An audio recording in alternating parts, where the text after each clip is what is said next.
बीज का अर्थ क्या है? बीज का अर्थ ये होता है कि मानव का जो बीज है वो सार रूप है, वो आत्म रूप है, वो आत्मा है, वो परमात्मा का अंश है।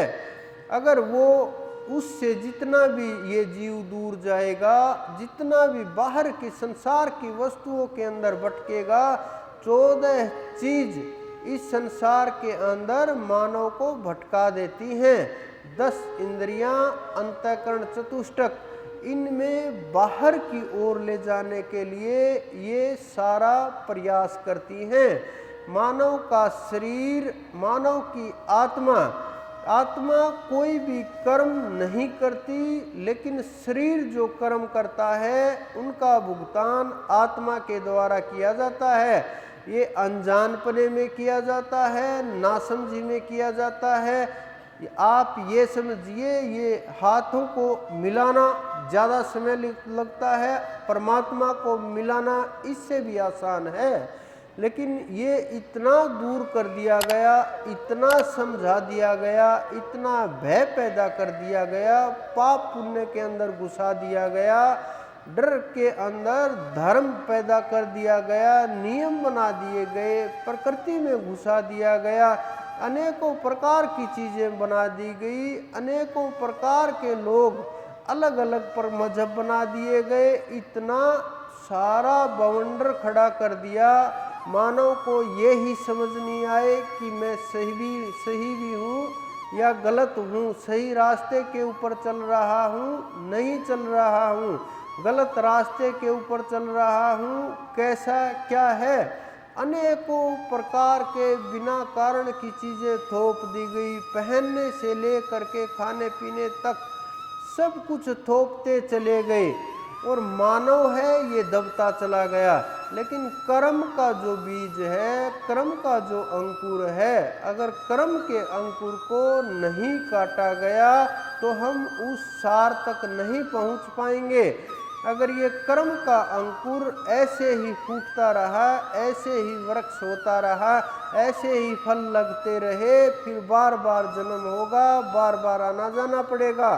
लेकिन कर्म का अगर ये बीज बिल्कुल नष्ट कर दिया जाए, इसे उखाड़ दिया जाए, तो फिर ना जन्म होगा ना मृत्यु होगी।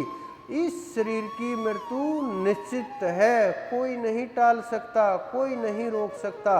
एक समय आता है और शरीर चला जाता है, लेकिन हम इस शरीर को बचाने के लाखम लाख प्रयत्न करते हैं, हजारम हजार उपाय करते हैं, प्रयास करते हैं जितना लंबा चल सके, लेकिन उस अमर की साधना से हम दूर रहते हैं। जो साधना अमर कर देती है, जिससे वापिस आना जाना नहीं होता, जिससे जाने के बाद लौट करके नहीं आना होता, उस साधना से हम दूर चले जाते हैं, अमर होने से भयभीत हो जाते हैं। बहुत लोगों को तो ध्यान में भय लगता है, श्वास जब धीमी पड़ती है तो जीव घबराने लगता है कि कहीं प्राण ना छूट जाए।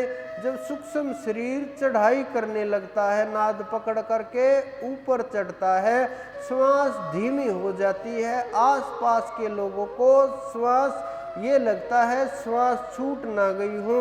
बहुत से योगी लोग, साधक लोग मेरे पास आते हैं कि आज तो मुझे परमात्मा मिल ही जाते, बहुत ऊंची स्थिति थी, ध्यान ठहरा हुआ था, श्वास का पता नहीं था चल रही थी ना नहीं चल रही, साथ में ये मेरे साथी थे, इन्होंने पकड़ा, शरीर को हिलाया, दबाना शुरू कर दिया कि कहीं ये मर गया, इसकी श्वास छूट गई। फिर एकदम से आँख खुली तो मुझे पता चला कि क्या हो रहा है यहाँ। तो एकदम हड़बड़ाहट में मैंने कहा, ये क्या कर रहे हो? ऐसे लोग मेरे पास साधना कर रहे हैं, और वो बहुत उच्च कोटि की साधना है, वो प्रयास में लगे हुए हैं, लेकिन उनके साथी ये नहीं समझते, जो साधना लोग कर रहे हैं उनके शरीर को उनके साथ छेड़खानी नहीं करनी चाहिए, उनके शरीर को छूना नहीं चाहिए, उनको हिलाना डुलाना नहीं चाहिए, समाधि भंग नहीं करनी चाहिए। लेकिन परिवार वालों को भी भय होता है कहीं मर ना गया हो, लौट करके आई ही नहीं। लेकिन जो सूक्ष्म शरीर चढ़ाई करता है सतुल से, वो शब्द पकड़ करके ऊपर उठता है। तो शब्द पकड़ करके जब ऊपर उठता है, ब्रह्मांड में चढ़ने लगता है, तो श्वास धीरे धीरे धीरे धीरे ठंडी पड़ने लगती है, कमजोर पड़ने लगती है, और हृदय की गति भी धीरे धीरे धीरे कम होने लगती है।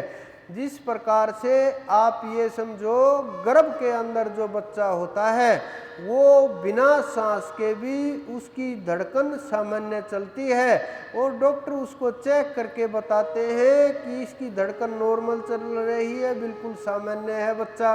वो सांस को चेक नहीं करते, बच्चे की सांस चल रही है नहीं चल रही, बच्चे के फेफड़े काम कर रहे नहीं कर रहे, वो हृदय की गति को पकड़ करके आपको वो रिपोर्ट सौंपते हैं।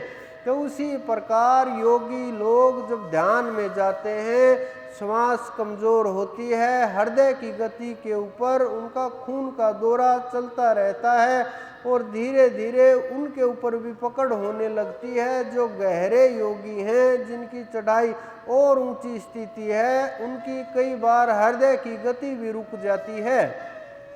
ये योगियों की स्थितियां हैं, ये ज्ञानियों की स्थितियां हैं, जिनसे हम भाग रहे हैं संसार की तरफ, और इनसे दूर भाग रहे हैं, क्योंकि इनमें मृत्यु का भय भी होगा, डरना भी होगा, ध्यान भी करना होगा, ऊपर अनेकों अनेक प्रकार की चीज़ें भी दिखाई देंगी, लड़ना भी पड़ेगा, वहाँ उस परम तत्व तक चढ़ना भी पड़ेगा, समर्पण भी करना पड़ेगा, गुरु का हाथ भी पकड़ना पड़ेगा, क्योंकि गुरु के हाथ पकड़े बगैर आपको वहाँ तक नहीं चढ़ाई हो सकती।